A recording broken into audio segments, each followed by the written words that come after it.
Hi, everyone. Welcome to another LinkedIn Live discussion brought to you by Optiv, the Cyber Advisory and Solutions Leader. My name is John Miller. I'm a Senior Product Marketing Manager at Optiv, and I'm going to be moderating today's discussion. I'm really excited to talk to you about the evolution of PAM, or Privileged Access Management. Today, we're going to be diving through the advancement over the years, current trends we're seeing, and how it's being applied by organizations around the world. Our experts are going to be talking about their insights on PAM, as well as best practices when it comes to navigating the ever evolving landscape of the cybersecurity and how PAM is being used. As we're going through today's discussion, feel free to enter your questions into the chat so we can talk about them later on in today's discussion. Also, feel free to check out this asset by Optiv. It talks about the evolution of PAM in more detail, so you can take that back and discuss it with your colleagues and peers. As for experts, I'm going to now introduce who's going to be talking to us today. First is Crystal Trani. She's a practice director at Optiv and over 17 years experience in the identity and data management space. She's very knowledgeable in the identity and access management policies, operational support, and of course, PAM. She delivers projects all over the US as well as many different industry verticals. We also have Nick Barrett. He's a practice manager on our PAM team. He has a very diverse background in IT and business and helps organizations implement PAM to meet their unique business requirements and security needs. So, given both of your experience in PAM, you're probably in a really good space to explain to me and our viewers about how PAM has evolved over the years. I'm sure you've seen a lot of change in both technology and people and processes. Can you walk me through PAM and how it's evolved over the years and how organizations need to be thinking about PAM today? So, Nick, I'll start with you. Sure. Thank you. In the beginning, doing implementations for our customers, right? The first question I would get, I walk into an office and say, "Oh, great, you're the PAM guy. You're here to install PAM. That's awesome. What's PAM?" So that was, we were starting from there a lot of times where we were explaining to people what the core software does. I said, "Well, it changes passwords." It says, "Great. Why do I need this application to change passwords for me?" It says, "Well, not your password, this is for other accounts that you use, accounts that live on the system." We'd usually use like Windows Administrator or root accounts as a good example. And that's what people would often do too, right? Is like they would manage those built-in accounts. But the problem with that approach is sort of that they would manage those accounts because they weren't using them. And really, like, nobody was using them. And so they were just managing, doing that to check a box, sort of. So the problem was that those accounts represented a small risk to the organization because attackers needed, better and more powerful accounts, right? But those were the ones that we weren't managing at that time. Crystal, what have you been seeing with the evolution? You've probably been seeing things change over the years. Yeah, and I think where Nick kind of left off, where we started to where we are. And I think we're just seeing that sprawl of privilege and the redefinition of what privilege means. And I know it's cliche, data is power, but just in those regards, if you think about some of the privileges we have and access to the data or even access to create data on behalf of our companies can sometimes be, if that were compromised by an attacker, then that would do some pretty good damage to company reputation and things like that. So I think we're starting to see that people are not only just doing the vaulting accounts, but then realizing how much impact that their everyday access may have to the company if something were to happen. From back in the day when PAM was really starting out till today, have people changed the way that they thought about PAM and what a privileged access account would be?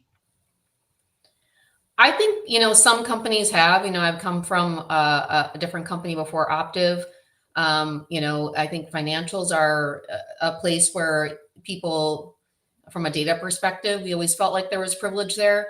So I think in the financial industry, there's some of those people are looking at it a little bit differently as it relates to the financial data, et cetera, and who gets access to those things.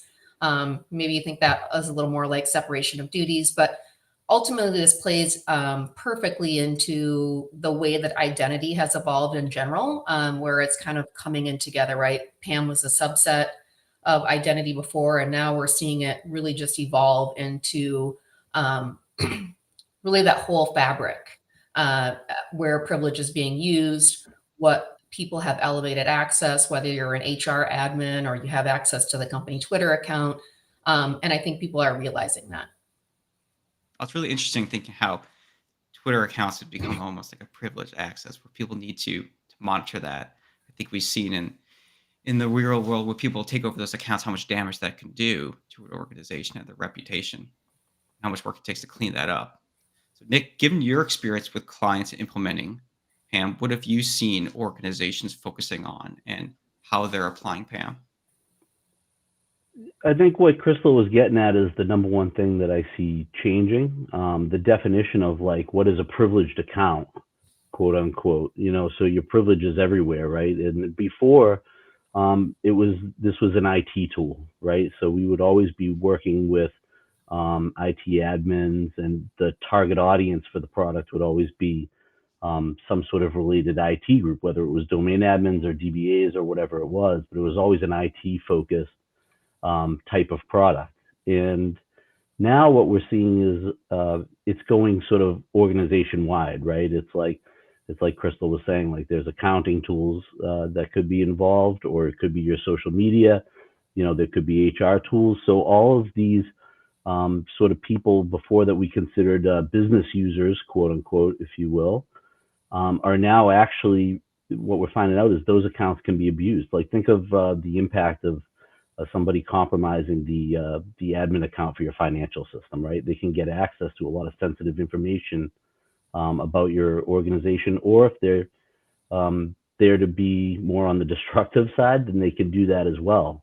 And it's something that this all sort of stems from ransomware changing the game before, because the data, data exfiltration was sort of the goal of an attack before. And organizations had that calculated, right? It's like, okay, well, here's sort of the number of records we have. Here's our maximum total loss because we have to buy credit monitoring for all our customers or whatever. And then they had that number in mind. But now the reason this is expanding in scope is because ransomware essentially takes away your license to operate your business, right? Like all your machines are locked up. So you're not doing transactions anymore, and you're losing whatever you sort of make in a day as a whole business. You could be losing that. So we're seeing that sort of trend go toward all business users. Now, ransomware doesn't just hit big organizations and large organizations. It pretty much hits everyone these days, even the small and medium businesses, mid-sized. So for organizations that may not have PAM already, who are re-looking at this time, why is now maybe a good time to re-look at PAM? How has the technology changed and the feeling about PAM changed in an organization? So Crystal, I'll toss that one to you.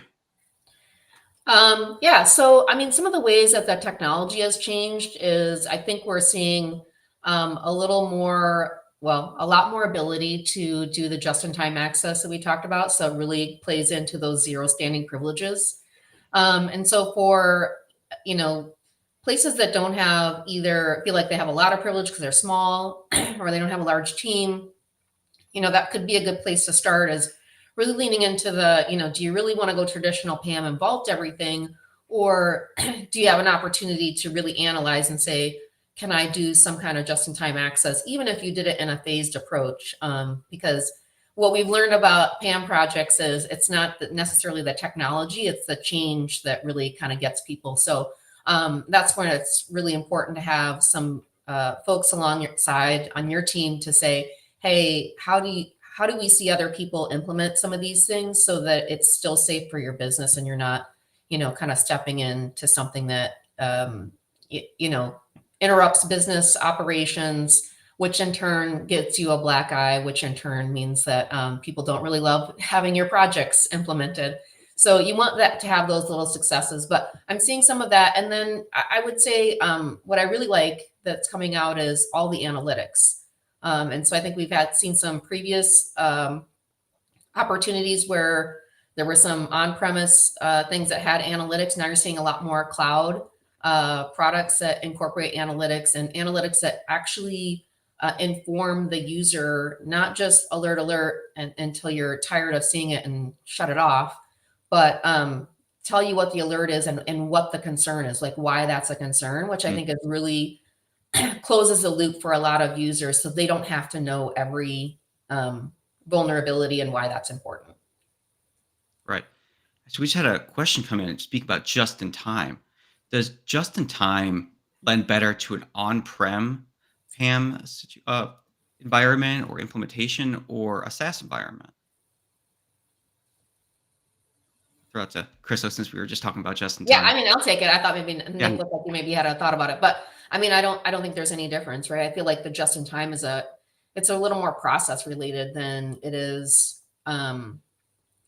SaaS or on-prem related. I think people are getting over the concern that just because I have a SaaS environment, at some point I'm going to get locked out of all of my accounts or things like that, and I have to have it on-prem. There's some regulatory reasons why people keep the on-premise, or they're just not a cloud-first organization, but I don't see hmm any difference in that. I don't know, Nick, if you have more to add there. I think the vendors are coming out with specialized just-in-time tools, whereas prior it was part of like the core application, and there's lots of instances where like people who could really configure the applications well would, I don't want to say abuse it, it's the wrong way to say it, but we say, well, we can make it do that thing, right? And we would do that, but it wasn't specialized at doing that thing. But now what we're seeing is like specialized just-in-time tools, so that those are being created first in the cloud. Some of those features are trickling back to on-prem, but some of like the totally different products basically are cloud only. So I think cloud is really the way to go there. I don't think you lose anything by going cloud. You mentioned that. I think that ties really nicely into the evolution, how as PAM has evolved, so has the advancements in technology and capabilities to meet how people are using it today. The just in time, it's all built into the workflows. It's a key functionality in a piece out there. So actually, let's pivot a little bit to some questions here. So with that, what current PAM solutions are out there that is applicable for someone that maybe doesn't have PAM already and wants to dip their toe into it? And you mean regarding like functionality and things like that, John, when you Yeah, ask like that? what major vendors are out there? What functionality should they think about? Given now that maybe they've looked in the past at PAM, but didn't fit them. But now, since it's evolved so much, now they're re-looking at it, and where should they be honing in their sights? So I think Nick, maybe you can comment on like some of the small, medium businesses that we talk to. What are some of the things that you feel like they should be concerned about, right? Because they're the ones that are maybe have not been required from a regulatory perspective, but now maybe from a cyber insurance perspective are really in the PAM game, if you were.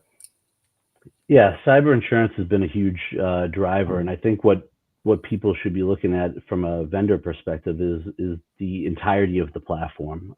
So these vendors are basically saying, hey, before you were buying a point solution for like, let's say, endpoint management, for example, and a different point solution for PAM, core PAM like change password, session management, all that. Now you can look at buying into like an ecosystem where all of these features are provided sort of and you light up those features as you need them and as it applies to your project, and or maybe just to reflect back on what you were saying, or as your cyber insurance provider is requiring of you, right? Because their requirements are also changing. The cyber insurance requirements we saw years ago are not the same as the ones today. They're evaluating these tools more deeply, your implementation of these tools more deeply. So you really have to consider, what platform is going to fit your use cases. It's a little bit like I feel like when the old audit days, right? The first time you get an auditor, maybe they're not really sure what they're looking for, so you give them you give them a base Mhm. answer, and then the next year they come back and they're like, okay, I got a little bit smarter in this tool. And so now I'm That's going to go a little bit deeper, and I want you to prove to me that it actually does the thing that you said that it did, or that you yeah. actually provisioned the access at the time you said. And now cyber insurance companies are doing much of the same. They're getting a little more wise, and there's more, specifications and loopholes, right, that people have to be wary of as far as how they're implementing the respective tools. That brings up a good point. It's probably things you have to. PAM is maybe a program and not a project. You're gonna have to think about this year over year as regulations change, as or auditors come in and want different things. Hmm. Um, so one And question I I have think, is what? Go ahead. yeah, I was gonna say, I think, John, that's a great point, right? As you get into your program, it's just like anything in identity. I've had this conversation many times with clients. Um, I don't want to say there's no point when you're done, but you do have to operationalize a lot of, what you're doing. It's not a set it and forget it. You have to decide, what your strategy is going to be, how you're going to implement the strategy from, a PAM perspective, or if you want to go endpoint perspective, you're putting operational processes in place to make sure that any privileged account that gets created, or any new server that gets created, those kinds of things end up in the same process, so that you're not creating more problems as you're solving some. And that goes the same way in identity, as far as like access provisioning and things like that. You're always having to maintain those roles, and what the real rules are for those operations, so that that everything's functioning the same way. There's things to onboard, and then there's always things to sunset, Hmm. even from an automation perspective. One thing that I don't think we Okay. mentioned is that the tools are getting easier. That's when we talk about the evolution. I should have chimed in with that part earlier, or should have brought that up earlier, right? Like these integrations. So when you're talking about like integrating into the identity workflow, all that stuff has become much easier over the past 10 years, or 15 years, or 16 years, or 17, however long we've been doing this. Hmm. And I think that's important to note, because before it was like people would look at all the configurations that we could make to make these products work for your organization. It's like their eyes would get wide, and then they would get a little bit glassy, and then they'd start like looking for the exits and stuff when I would be walking them through this. But a lot of that's been drastically simplified now too. And I think what Crystal was saying, like the integration with the identity part is important. Hmm. I mean, PAM is probably just one component of a larger piece with identity. Identity is becoming more and more important. So one question we have here is how's identity being expanded in terms of tools and processes due for the need for PAM? So how are we thinking? How should we be thinking about identity and PAM coming together, and identity being a key driver of PAM? Yeah, I mean, I see identity as, or PAM as, I've always seen PAM as a subset of identity. I don't think that maybe the market has always responded that way, because they tend to be separate groups, right? PAM, again, going back to Nick's thing, has been traditionally IT driven. But as you see what's happening, if you think about identity as a base, it's like, who am I within the company? And what do I have access to do, right? What should I be allowed to do, and when, sometimes, right? And so alongside that is, maybe I have privilege, maybe that is part of my identity at work.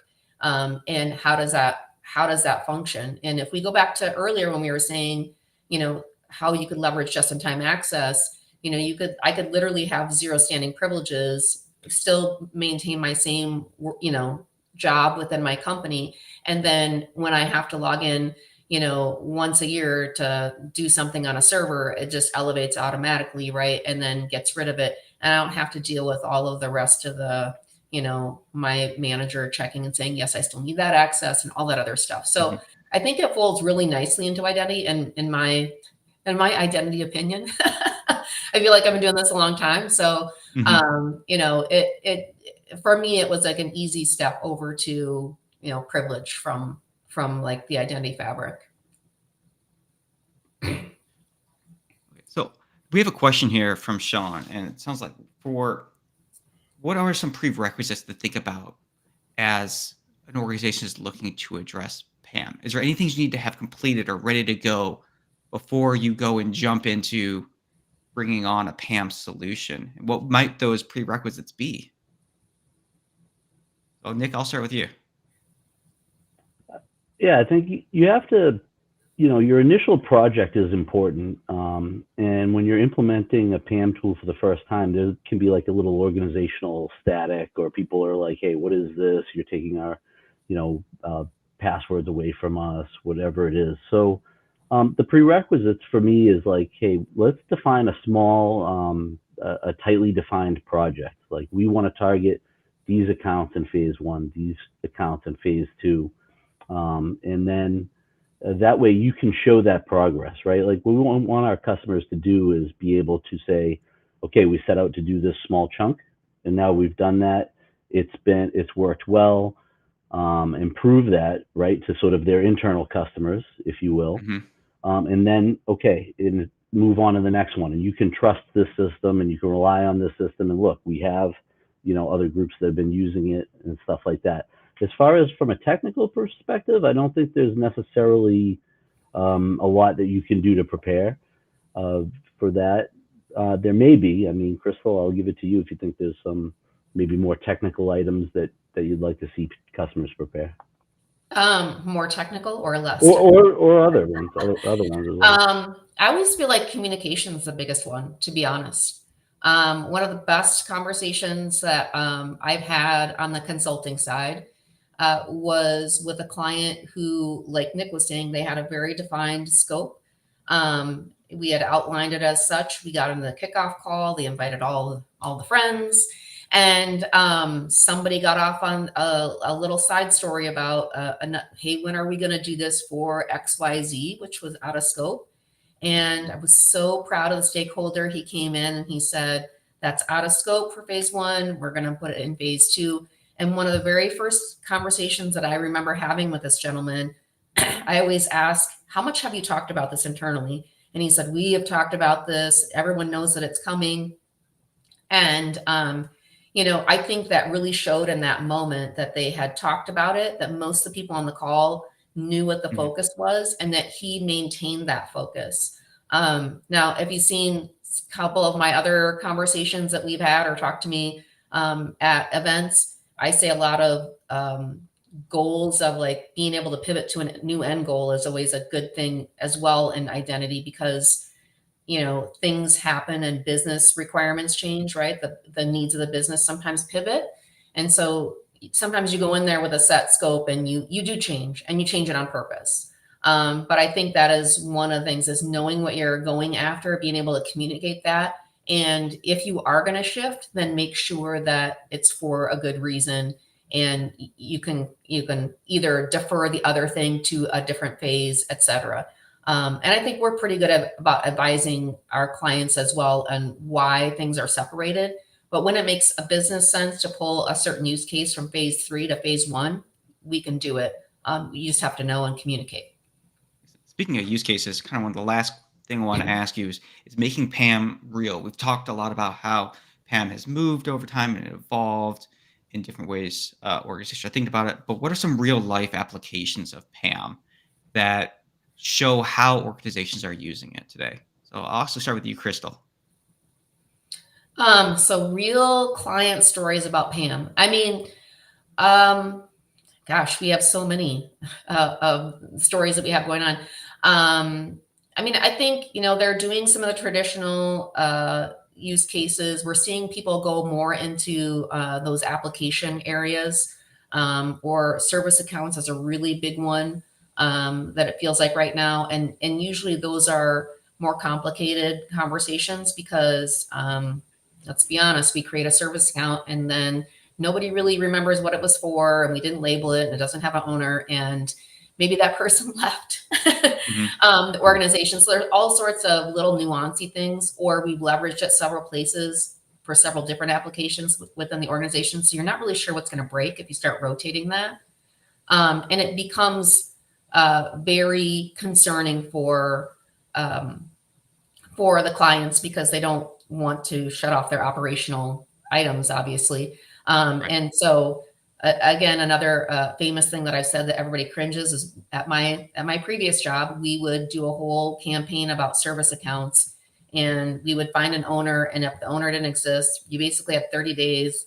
And on day 30, I was probably shutting it off, and everybody kind of gasped a little bit. But I will tell you that I found out really fast what it was for, if it was even Mhm. being used, because someone would show up at my desk. And maybe that would happen to like 1 out of 25 accounts or something like that. And the other ones were just old legacy. So I think we're Mhm. seeing that a little bit more. I don't, Nick, if you have something else that's also interesting about a customer story. Well, John, you said making it more real, right? And the other day I was watching the news and they said, attacks on municipal water supplies actually are up, and are actually Mhm. really concerning, right? And so it seems like I've heard a lot about this recently. Like they increased, the chlorine concentration essentially in the water supply of a local municipality, and it's like these are Mhm. the things that we want to protect, right? So we're getting into Right. projects like this, you know, protecting that operational technology. The things that are actually, Yes. it's like I don't know, I don't really know what it is, but it's like the little Mhm. dial that controls how much chlorine is in the water or whatever, and it's things that protect the electrical grid. Utilities is a really big thing, and it has really practical implications on all of our lives, right? It's like Right. you really need to be able to trust your water. You really want your Mhm. electricity. Like I really like the lights on in my house right now. That's great. So these are really practical, things that we're starting to Right. see as well. Pretty interesting how we had a previous LinkedIn Live about operational technology. Now we're talking about PAM, and it's all coming together because of how these industries, these utilities, the critical infrastructure is so important, obviously, to keep running for just civilization. But it is PAM is at front and center with protecting it. All right. Well, I think that's all the questions and time we have today. I want to thank you both for your time, for your PAM expertise, sharing it with myself and the viewers, and how it's being applied to real worlds and how organizations who are maybe new on their journey to PAM can get involved, can get started on PAM and get it implemented so they can protect their organization and their privileged accounts. So I want to thank everyone for joining. Thank you for your questions and participating. If you are interested in learning more about Optiv's PAM solutions or anything cybersecurity from Optiv, feel free to contact us at optiv.com. Thanks and have a wonderful day.